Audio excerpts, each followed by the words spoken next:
Capítulo 5. Cómo provocar las dos palabras que transformarán inmediatamente cualquier negociación. En agosto de 2000, la milicia islámica del sur de Filipinas, Abu Sayyaf, emitió un vídeo en el que afirmaba haber capturado a un agente de la CIA. Para los rebeldes, la verdad no tenía tanto interés periodístico ni era tan valiosa. A quien en realidad había secuestrado a Abu Sayyaf era a Jeffrey Schilling, un estadounidense de 24 años que había viajado hasta las proximidades de su base en la isla de Jolo. Schilling, originario de California, se convirtió en un rehén con un precio de $10 millones. En esa época yo era agente especial supervisor, SA, por sus siglas en inglés, adjunto a la unidad de negociación de crisis del FBI, la CNU. La CNU es el equivalente a las Fuerzas Especiales de la Negociación. Pertenece al HRT, el equipo de rescate de rehenes del FBI. Ambas son unidades nacionales de respuesta antiterrorista. Lo mejor de lo mejor. La CNU tiene su base en la Academia del FBI en Quantico, Virginia. La academia ha llegado a ser conocida como Quantico. Acertadamente o no, Quantico se ha ganado la reputación de ser uno de los centros, si no el centro, expertos en resolver cualquier cuestión sobre la aplicación de la ley. Cuando una negociación se tuerce, y se indica a los negociadores que llamen a Quantico para pedir su opinión, a quien llaman es a la CNU. La CNU desarrolló un modelo básico orientado al mundo de la negociación de crisis muy eficaz, el llamado Behavioral Change Stairway Model, BCSM, o Modelo de Escalera de Cambio Comportamental. El modelo propone 5 fases: la escucha activa, la empatía, el entendimiento, la influencia y el cambio comportamental, y permite que cualquier negociador desarrolle desde la escucha hasta la capacidad de influir en el comportamiento ajeno. Los orígenes del modelo hay que buscarlos en el psicólogo americano, Carl Rogers, quien propuso que el verdadero cambio solo puede producirse cuando el terapeuta acepta al cliente tal como es, enfoque que se conoce como consideración positiva. Sin embargo, tal como explicó Rogers, casi todos damos por hecho que el amor, los elogios y la aprobación que recibamos dependen de que hagamos o digamos aquello que la gente, inicialmente nuestros padres, consideran correcto. Es decir, puesto que para la mayoría de nosotros la consideración positiva que experimentamos es algo condicionado, desarrollamos el hábito de ocultar quiénes somos y qué pensamos de verdad y, por el contrario, calibramos nuestras palabras para granjearnos la aprobación de los demás pero desvelando poca cosa. Ese es el motivo por el que muy pocas interacciones sociales desembocan en un cambio de comportamiento real. Piensa en el típico paciente con una afección cardíaca severa que se está recuperando de una operación a corazón abierto. El médico le dice al paciente: esta cirugía no le ha curado la enfermedad. El único modo de prolongar su vida es hacer los siguientes cambios en su comportamiento. El paciente agradecido responde: sí, por supuesto, doctor. Esta es mi segunda oportunidad. Cambiaré. ¿Y lo hace? Varios estudios han demostrado que no, que nada cambia. 2 años después de una operación, más del 90% de los pacientes no ha modificado en absoluto su modo de vida. Aunque lo que se pone en juego en las negociaciones diarias con nuestros hijos, jefes o clientes no es a vida o muerte como en la negociación de una crisis con rehenes o de salud. El entorno psicológico que se necesita para que se produzca un cambio real en lo más profundo de la persona. Y no solo temporal es el mismo. Si consigues que alguien suba la escalera del cambio comportamental con éxito, intentando en cada escalón aumentar la confianza y una mayor conexión, habrá un momento clave en el que se genere una consideración positiva e incondicional y puedas empezar a ejercer tu influencia. Después de llevar años aplicando las tácticas del modelo de la BCSM, puedo enseñar a cualquier persona a alcanzar ese momento.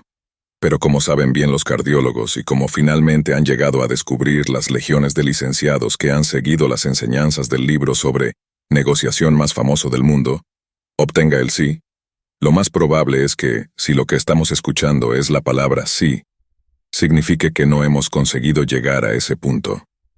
Como pronto descubrirás, las 2 palabras más dulces que se pueden escuchar en cualquier negociación son una variación de eso es o así es. Crea una epifanía sutil. Yo era el hombre perfecto para el caso Schilling.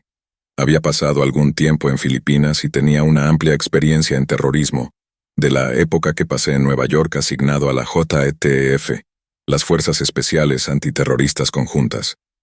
Pocos días después del secuestro de Schilling, volé a Manila con mi compañero Chuck Regini para dirigir las negociaciones. Junto con Jim Nixon, el oficial de mayor rango del FBI en Manila, nos entrevistamos con los jefazos del ejército filipino. Accedieron a dejarnos guiar las negociaciones y nos pusimos a trabajar. Uno de nosotros estaría a cargo de la estrategia de negociación del FBI y, consecuentemente, del gobierno estadounidense. Ese fue mi papel. Con la ayuda de mis colegas, mi trabajo consistía en desarrollar la estrategia, conseguir que se aprobara e implementarla. A raíz del caso Schilling, me convertí en el principal negociador de secuestros internacional del FBI. Nuestro principal adversario era Abu Zavalla, el líder rebelde, que estaba al mando de las negociaciones del rescate de Schilling. Zavalla era un veterano del movimiento rebelde y tenía un pasado violento. Parecía sacado de una película, era un asesino terrorista sociópata. Tenía todo un historial de violaciones, asesinatos y decapitaciones. Le gustaba grabar sus hazañas sangrientas y mandar los vídeos a los medios filipinos. Zavalla siempre llevaba gafas de sol, un pañuelo en la cabeza, una camiseta negra y pantalones de camuflaje. Creía que todo eso hacía de él una figura deslumbrante. En las fotos que existen de los terroristas de Abu Sayyaf en este período, siempre aparece uno que lleva gafas de sol. Ese es Zavalla. Zavalla adoraba la atención de los medios. Los periodistas filipinos tenían línea directa con él. Le llamaban y le hacían preguntas en tagalo, su lengua materna. Él les contestaba en inglés porque quería que el mundo escuchara su voz por la CNN. Deberían hacer una película sobre mí, les decía a los periodistas. Para mí, Zavalla era un despiadado hombre de negocios con un ego tan grande como Texas, un verdadero tiburón. Zavalla sabía que estaba jugando a un juego de mercado. En Jeffrey Schilling tenía un activo valioso. ¿Cuánto podría sacar por él? Lo iba a descubrir, y yo tenía intención de que se encontrara con una sorpresa que no iba a gustarle. Como agente del FBI, quería liberar al rehén y llevar al criminal ante la justicia. Un aspecto crucial de cualquier negociación es desentrañar cómo ha llegado tu adversario a su posición. Zavalla llegó hasta el rescate de $10 millones a partir de un cálculo empresarial. En primer lugar, Estados Unidos ofrecía $5 millones por cualquier información que llevara al arresto de los fugitivos que quedaban del atentado contra el World Trade Center de 1993. Tal como lo razonaba Zavalla, si Estados Unidos estaba dispuesto a pagar $5 millones por alguien que no les gustaba, por un ciudadano pagarían mucho más. En segundo lugar, se sabía que una facción rival de Abu Sayyaf acababa de recibir $20 millones por 6 rehenes de Europa Occidental. El líder libio Muammar el-Gaddafi había realizado el pago como ayuda al desarrollo. Lo más absurdo de todo esto era que una porción significativa del rescate se había pagado en billetes falsos. Para Gaddafi era una oportunidad de avergonzar a los gobiernos occidentales y de entregar por vías oficiosas dinero a los grupos con los que simpatizaba. Estoy seguro de que estuvo carcajeándose de ese episodio hasta el día de su muerte. En cualquier caso, se había fijado un precio. Zavalla había hecho números y había concluido que Schilling valía $10 millones. El problema era que Jeff Schilling provenía de una familia de clase trabajadora. Como mucho, su madre podría conseguir $10,000. Estados Unidos no iba a pagar ni $1. Sin embargo, permitiríamos que se realizara un pago como operación MOD. Si éramos capaces de meter a Zavalla en un regateo de ofertas y contraofertas, nosotros disponíamos de un sistema que funcionaba siempre. Podríamos derrotarle y dejarle exactamente donde queríamos, sacar al rehén y organizar la alianza. Durante meses, Zavalla se negó a moverse. Insistía en que los musulmanes filipinos habían sufrido 500 años de opresión desde que los misioneros españoles llevaron el catolicismo a Filipinas en el siglo XVI. Recitaba ejemplos de las atrocidades cometidas contra sus ancestros musulmanes. Explicaba por qué Abu Sayyaf quería establecer un Estado islámico al sur de Filipinas, que se habían violado sus derechos de pesca. Lo que fuera, se le ocurría cualquier cosa y la usaba. Zavalla quería esos $10 millones en concepto de daños de guerra, no como rescate. Se mantuvo firme en su exigencia y nos dejó fuera del sistema de oferta y contraoferta que queríamos usar con él, y soltó alguna amenaza sobre que estaba torturando a Jeff Schilling. Zavalla negociaba directamente con Benji, un oficial militar filipino. Hablaban en tagalo. Nosotros revisábamos las transcripciones traducidas al inglés y las empleábamos para aconsejar a Benji. Yo entraba y salía de Manila y supervisé las conversaciones y la estrategia. Le indiqué a Benji que le preguntara qué tenía que ver Schilling con los 500 años de opresión de los musulmanes filipinos. Le dijo a Zavalla que lo de los $10 millones era imposible. Daba igual el enfoque que empleáramos para ir atrás con Zavalla, sobre por qué Schilling no tenía nada que ver con los daños de guerra. Él siempre hacía oídos sordos. Nuestro primer momento de avance con el así es se produjo, de hecho, mientras yo negociaba con Benji. Benji era un verdadero héroe filipino. Era el jefe de las Fuerzas Especiales de la Policía Nacional Filipina y había participado en un gran número de tiroteos. Benji y sus hombres habían sido enviados en misiones de rescate para salvar a rehenes en numerosas ocasiones, y tenían un registro de éxitos excelente. Sus hombres eran temidos por una buena razón. Pocas veces hacían uso de las esposas. Benji quería aplicar la línea dura con Zavalla y hablar con él en términos directos, sin rodeos. Nosotros queríamos involucrar a Zavalla en un diálogo para descubrir qué era lo que deseaba el adversario. De hecho, queríamos establecer un entendimiento con él. Para Benji, eso era de mal gusto. Benji nos dijo que necesitaba un descanso. Lo habíamos tenido trabajando prácticamente 24 horas al día, 7 días a la semana, durante varias de ellas. Quería pasar el fin de semana con su familia en las montañas al norte de Manila. Accedimos, pero con la condición de que pudiéramos acompañarle y dedicar varias horas el sábado y el domingo a trabajar en la estrategia de negociación. El sábado por la noche nos sentamos en la biblioteca de la residencia de verano del embajador estadounidense.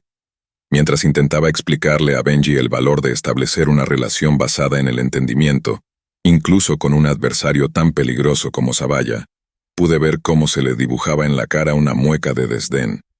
Me di cuenta de que tenía que negociar también con Benji.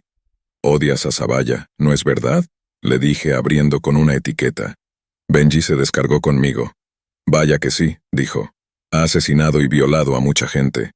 Una vez que estábamos bombardeando su posición con bombas de mortero, salió por la radio y dijo: «Este bombardeo es música para mis oídos». En otra ocasión le oí por la radio jactándose de que estaba de pie sobre el cadáver de uno de mis hombres. Este estallido era el equivalente de Benji al así es. A medida que iba, soltando su rabia, vi cómo tomaba el control de su ira y se calmaba. Si hasta ese momento Benji había sido muy bueno, a partir de ahí se convirtió en una superestrella. Afloró lo mejor de él y se convirtió en un negociador extraordinario. Esta negociación entre Benji y yo no fue muy distinta de cualquier otra negociación entre colegas que están en desacuerdo respecto a alguna estrategia. Antes de convencer al otro para que vea lo que estás intentando conseguir, debes decirle las cosas que le llevarán a conceder el así es. Normalmente, el momento del avance del así es no se produce al principio de la negociación. Cuando ocurre, resulta invisible para el interlocutor y le lleva a aceptar aquello que estás diciendo. Para él es una epifanía sutil. Provoca un así es, empleando un resumen. Después de meses de negociación, Zavalla aún rehusaba moverse. Y decidí que era hora de pulsar el botón de reinicio. Benji se había hecho tan bueno alargando las conversaciones que uno podía imaginarse a Zavalla vacilando durante 1 hora antes de llamar a Benji, intentando dar con un modo de conseguir lo que él quería. Le llamaba y decía: «Dime sí o no, solo sí o no». Teníamos que sacar a Zavalla del bucle de los daños de guerra. Daba igual el tipo de preguntas, la lógica o los razonamientos que pusiéramos en práctica con él. No conseguíamos que saliese de ahí. Las amenazas contra Schilling aparecían y desaparecían, pero siempre lográbamos aplacarle. Decidí que para avanzar y superar esta fase, teníamos que reposicionar a Zavalla empleando sus propias palabras, de un modo que nos permitiera disolver las barreras. Teníamos que conseguir que dijera: «Así es». En aquel momento ignoraba qué clase de revelación nos iba a hacer. Solo sabía que teníamos que confiar en el proceso. Escribí 2 páginas con instrucciones para Benji sobre el curso que debía tomar la acción. Íbamos a usar casi todas y cada una de las tácticas de la escucha activa. 1. Pausas efectivas. El silencio es poderoso, así que le dijimos a Benji que lo usara como énfasis, para alentar a Zavalla a seguir hablando hasta que finalmente, como si se tratara de limpiar un pantano, pudiéramos filtrar las emociones de todo el diálogo. 2. Pequeños alientos. Aparte del silencio, le indicamos que empleara fórmulas simples como sí, ok, ajá o ya veo para transmitir de forma efectiva que Benji estaba prestando toda su atención a Zavalla y a todo lo que éste tuviera que decir. 3. Reflejar. En vez de discutir con Zavalla e intentar separar a Schilling de los daños de guerra, Benji escucharía y repetiría lo que dijera Zavalla. 4. Etiquetar. Benji debía dar a las emociones de Zavalla un nombre e identificarse con sus sentimientos. Todo parece tan trágicamente injusto. Ahora puedo ver por qué estás tan enfadado. 5. Parafrasear. Benji debía repetir aquello que Zavalla dijera, pero reformulado en sus propias palabras. Esto, le dijimos, le mostraría a Zavalla de forma muy patente que le comprendía y que no se estaba limitando a repetir como un loro sus preocupaciones. 6. Resumir. Un buen resumen consiste en combinar el significado de lo que se está diciendo con el reconocimiento de las emociones que subyacen a ese significado. Parafrasear, etiquetar equal sign resumir. Le dijimos a Benji que tenía que escuchar y repetir el mundo según Abu Zavalla. Tenía que resumir en su totalidad las tonterías que se le ocurrían a Zavalla sobre los daños de guerra y los derechos de pesca, y los 500 años de opresión. Y una vez que hubiera hecho eso, la única posible respuesta que le quedaba a Zavalla y a cualquiera que se encuentre con un buen resumen sería, así es. 2 días después, Zavalla llamó a Benji. Zavalla habló. Benji escuchó. Cuando intervenía, seguía mi guión. Se compadecía de las cuitas del grupo, rebelde. Reflejar, alentar, etiquetar. Cada una de las tácticas funcionaba de forma fluida y acumulativa para suavizar a Zavalla y empezar a modificar su perspectiva. Finalmente, Benji repitió con sus propias palabras la versión de la historia de Zavalla y los sentimientos asociados a esa versión. Zavalla permaneció en silencio durante aproximadamente 1 minuto. Finalmente habló. Así es, dijo. Finalizamos la llamada. La exigencia de los daños de guerra desapareció sin más. Desde ese momento Zavalla no volvió a hablar de dinero. No volvió a pedir ni un centavo por la liberación de Jeffrey Schilling. Al final terminó, tan agotado con el secuestro del joven californiano que bajó la guardia. Schilling se escapó del campamento y los comandos filipinos fueron a su encuentro. Volvió sano y salvo a California con su familia. 2 semanas después de que Jeff Schilling se escapara, Zavalla llamó a Benji. ¿Te han ascendido ya?, le preguntó. Si no, deberían hacerlo. ¿Por qué?, preguntó Benji. Estaba dispuesto a torturar a Jeffrey, dijo Zavalla. No sé qué es lo que has hecho para evitar que lo hiciera, pero fuera lo que fuese, funcionó. En junio de 2002, Zavalla murió en un tiroteo con unidades del ejército filipino. En el calor de las negociaciones por la vida de un hombre, no aprecié el valor de esas 2 palabras. Así es. Pero cuando estudié las transcripciones y reconstruí la trayectoria de las negociaciones, me di cuenta de que Zavalla había modificado su forma de actuar cuando pronunció esas 2 palabras. Benji había empleado algunas técnicas fundamentales que habíamos desarrollado durante muchos años. Había reflejado la visión de Zavalla. Había evitado la confrontación. Había permitido a Zavalla contar libremente su versión de los hechos hasta que se agotó. Así es, era la señal que indicaba que las negociaciones podían seguir, avanzando desde el punto muerto en que se encontraban. Rompió una barrera que estaba impidiendo que progresáramos. Creó un momento de comprensión en nuestro adversario, en el que llegó a mostrar su acuerdo en algún punto sin tener la sensación de haber cedido en nada. Era una victoria furtiva. Cuando tus adversarios dicen, así es, tienen la sensación de que han sopesado tus palabras y las han considerado correctas por propia voluntad. Las aceptan. Así es, nos permitió prolongar las conversaciones y distraer a Zavalla de su intención de torturar a Schilling. Y les dio tiempo a los comandos filipinos para montar la operación de rescate. En toda nuestra experiencia en las negociaciones con rehenes, Nunca intentamos conseguir un sí como punto final. Sabemos que el sí no es nada sin el cómo. Y en cuanto empezamos a aplicar estas tácticas de negociación con rehenes al mundo de los negocios, comprobamos que un así es a menudo conduce a mejores resultados. Un así es fabuloso, pero un tienes razón no cambia nada. Conducir la conversación hacia el así es una estrategia vencedora para todas las negociaciones. Pero escuchar un tienes razón es un desastre. Veamos el ejemplo de la carrera como jugador de fútbol americano de mi hijo Brandon. En el instituto jugó en las líneas de ataque y defensa. Con casi 1,90 m de estatura y 113 kilos de peso, era un jugador formidable. Le encantaba tirar al suelo a todos los que llevaran la camiseta del equipo contrario. Yo había jugado de quarterback y no podía apreciar la naturaleza de un liniero. Los linieros son como cabras montesas. Agachan la cabeza y embisten. Les hace felices. En el Instituto St. Thomas More de Connecticut, el entrenador de Brandon lo situó como linebacker, y de pronto, su papel cambió. De tener como objetivo embestir a todo aquello que se le pusiera por delante, pasó a esquivar a los otros jugadores que trataban de bloquearle. Lo que tenía que hacer era superar los bloqueos, o esquivarlos, mejor dicho, y hacerse con el balón. Pero Brandon siguió entrando directamente en confrontación con los bloqueadores del otro equipo, lo que le impedía llegar hasta el jugador que llevaba el balón. Su entrenador le suplicaba que evitara a los bloqueadores, pero Brandon no podía cambiar. Le encantaba embestir. Tumbar a los jugadores contrarios era una fuente de orgullo. Tanto su entrenador como yo intentamos explicárselo una y otra vez, y siempre nos daba la peor de todas las respuestas posibles. Tienes razón.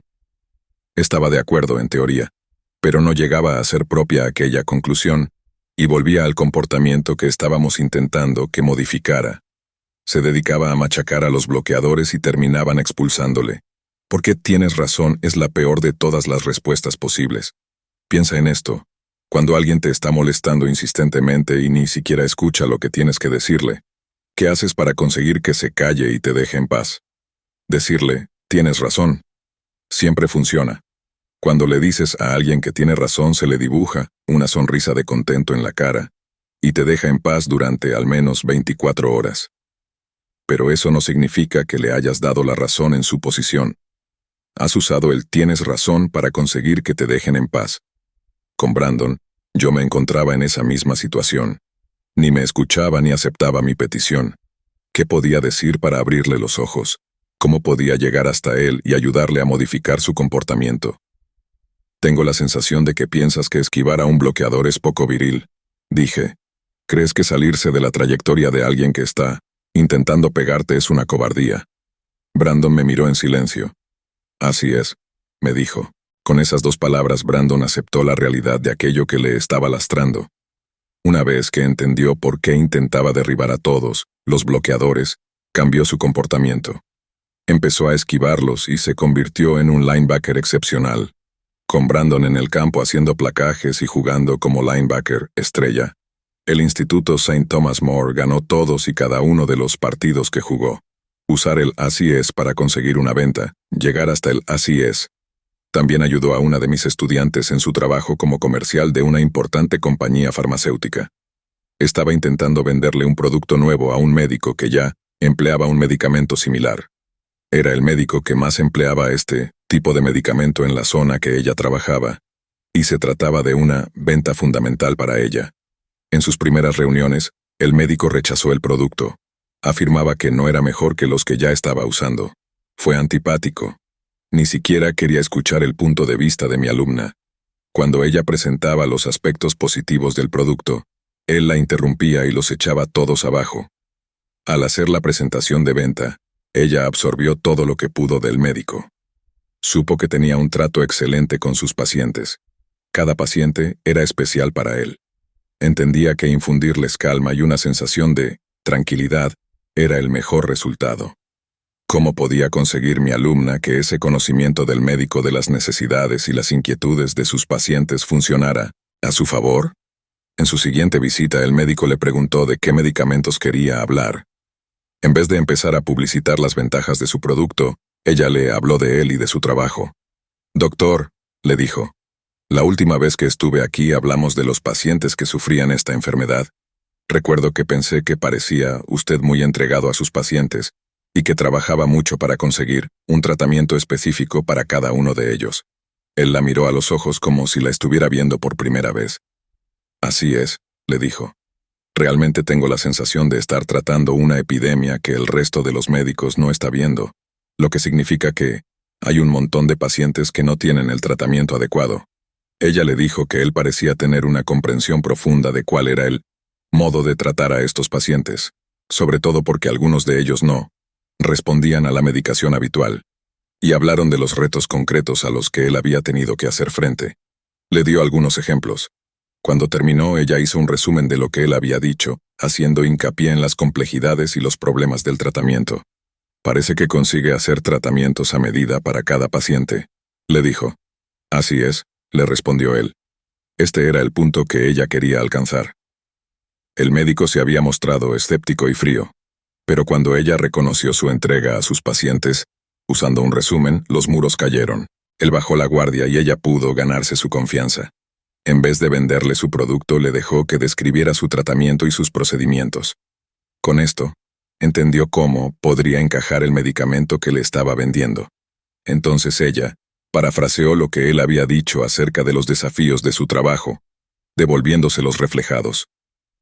Una vez que el médico mostró señales de confianza y entendimiento, ella pudo publicitar su producto y describir de forma precisa el modo en que podía ayudarle a alcanzar los resultados que deseaba para sus pacientes. Él la escuchó con atención. Puede ser perfecto para tratar a un paciente que hasta ahora no haya respondido a la medicación que le he estado prescribiendo, dijo. Déjame que lo pruebe, venta hecha. Usar el así es para la mejora laboral. Uno de mis estudiantes coreanos llegó al así es negociando un nuevo puesto con su jefe. Al regresar a Seúl una vez terminado su MBA, quería trabajar en la división de electrónica de consumo en vez de en la de semiconductores donde estaba destinado. Era un especialista en recursos humanos. Según las normas de la empresa, tendría que quedarse en su departamento a no ser que pudiera conseguir también la aprobación de su actual jefe. Había recibido 2 ofertas de la división de productos de electrónica de consumo. Llamó a su jefe desde Estados Unidos. Deberías rechazar la oferta y encontrar aquí tu lugar, en la división de semiconductores, le contestó. Mi alumno colgó, deprimido. Si quería mejorar su situación en la empresa, tenía que obedecer a su superior. Rechazó las 2 ofertas y se preparó para volver con los semiconductores. Entonces se puso en contacto con un amigo que trabajaba en el Departamento de Recursos Humanos para comprobar qué decía el reglamento de la empresa. Descubrió que no había ninguna norma que dijera que tenía que permanecer en su división, pero para cambiarse sí necesitaba que su actual jefe estuviera de acuerdo. Volvió a llamar al jefe. Esta vez le hizo preguntas para sacarle información. ¿Hay alguna razón por la que quiera que vaya al departamento de semiconductores? Dijo. Es el mejor puesto para ti, respondió el jefe. ¿El mejor puesto? Parece que el reglamento no contempla que tenga que permanecer en la división de semiconductores. Contestó el jefe. No creo que haya ninguna norma. Entonces, ¿podría decirme, por favor, por qué ha decidido que es mejor que me quede en la división de semiconductores? El jefe le contó que necesitaba a alguien que le ayudara a establecer una conexión entre las divisiones de semiconductores y de electrónica de consumo. Entonces, por lo que parece, podría dar su aprobación a mi nuevo puesto sin importar en qué división esté, siempre y cuando me quede en la sede central y pueda ayudarle a comunicarse mejor con la directiva. Así es, dijo. Debo admitir que necesito tu ayuda en la sede. Mi alumno se dio cuenta de que había hecho un avance. No solo su jefe había pronunciado esas dulces palabras, así es, sino que le había revelado su verdadero motivo. Le necesitaba en la sede central de la empresa. ¿Hay algo más con lo que necesite ayuda?, preguntó. Déjame que te lo cuente todo, contestó el jefe. Resultaba que, en 2 años, su superior estaría en condiciones de ser ascendido a vicepresidente y deseaba ese puesto. Necesitaba a alguien que estuviera en la sede y que hiciera presión sobre el presidente. Le ayudaré todo lo que pueda, dijo mi alumno. Pero podría encargarme de la conexión entre los departamentos y también hablarle bien de usted al presidente incluso si estuviera en la sede con la división de Productos de consumo, ¿no es cierto? Así es, dijo el jefe. Si recibes una oferta de la división de productos de consumo, la aprobaré. Bingo. Mediante la técnica de plantear preguntas que llevaron a su jefe hasta el así es, mi alumno había conseguido su objetivo. Y también consiguió que su jefe le descubriera dos cisnes negros, las dinámicas tácitas que subyacen a toda negociación, y que exploraremos en profundidad en el capítulo 10. Su jefe necesitaba a alguien que le ayudara a crear conexiones y a comunicarse en la sede de la empresa. Su jefe sería candidato al puesto de vicepresidente y necesitaba que alguien le hablara bien de él al presidente. Mi alumno obtuvo el trabajo que deseaba en la división de electrónica de consumo. Iba por ahí poniendo por las nubes a su antiguo jefe. Me quedé asombrado, me escribió en un correo electrónico. En esta cultura nunca es posible saber qué es lo que está pensando un superior. Tengo muchas oportunidades de viajar a lo largo y ancho del país y hablar con altos ejecutivos, tanto en charlas formales como en sesiones de consultoría privada. Les entretengo contándoles historias de guerra, y después les describo algunas habilidades de negociación. Siempre imparto unas pocas técnicas. Llegar al así es una de las básicas. Después de una conferencia en Los Ángeles, una de las personas que asistió, Emily, me envió un correo electrónico. Hola Chris, tengo que contarte que acabo de probar la técnica del así es en la negociación de un precio con una potencial clienta nueva. Y conseguí lo que quería. Estoy entusiasmada. Antes probablemente me habría decidido por llegar a un punto medio sobre el precio sugerido, entre mi oferta inicial y su primera contraoferta. En vez de ello, creo que evalué correctamente sus motivaciones, le planteé una afirmación para llegar al así es, en su cabeza. Y entonces ella propuso la solución que yo quería y me preguntó si estaría de acuerdo. Por supuesto lo estaba. Gracias, Emily, y pensé, eso es. Lecciones clave. Dormir en la misma cama y soñar sueños distintos. Es una vieja expresión china que describe la intimidad de una pareja, ya sea en un matrimonio o en los negocios, que carece de la comunicación necesaria para sostenerla. Es la receta para los malos matrimonios y las malas negociaciones. Cuando cada una de las partes tiene sus propios objetivos, sus propias metas y motivaciones. La verdad es que la conversación amable, los síes y los tienes razón, que constituyen los lubricantes sociales que lanzamos rápida y enfáticamente en casi cada interacción, no es en ningún caso un sustituto del entendimiento real entre nosotros y nuestro interlocutor. El poder de llegar a ese entendimiento, y no a un simple sí, es toda una revelación en el arte de la negociación. En el momento en el que convences a alguien de que entiendes sus sueños y sus sentimientos, y el mundo que habita, se hace posible el cambio mental y comportamental, y se establecen los cimientos que abren la posibilidad de un avance. Para establecer estos cimientos puedes emplear las siguientes lecciones. Crear una consideración positiva incondicional abre la puerta a un cambio de pensamiento y de comportamiento. Los humanos tenemos el impulso innato de desarrollar un comportamiento socialmente constructivo. Cuanto más comprendida se sienta una persona, y más se reafirme en esa comprensión, más probable será que se manifieste el impulso del comportamiento constructivo. Un así es mejor que un sí. Esfuérzate por conseguirlo. Llegar al así es en una conversación crea puntos de avance. Emplea un resumen para desencadenar un así es. Los ladrillos de un buen resumen son las etiquetas combinadas, con las paráfrasis. Identifica, reconstruye y reafirma emocionalmente el mundo según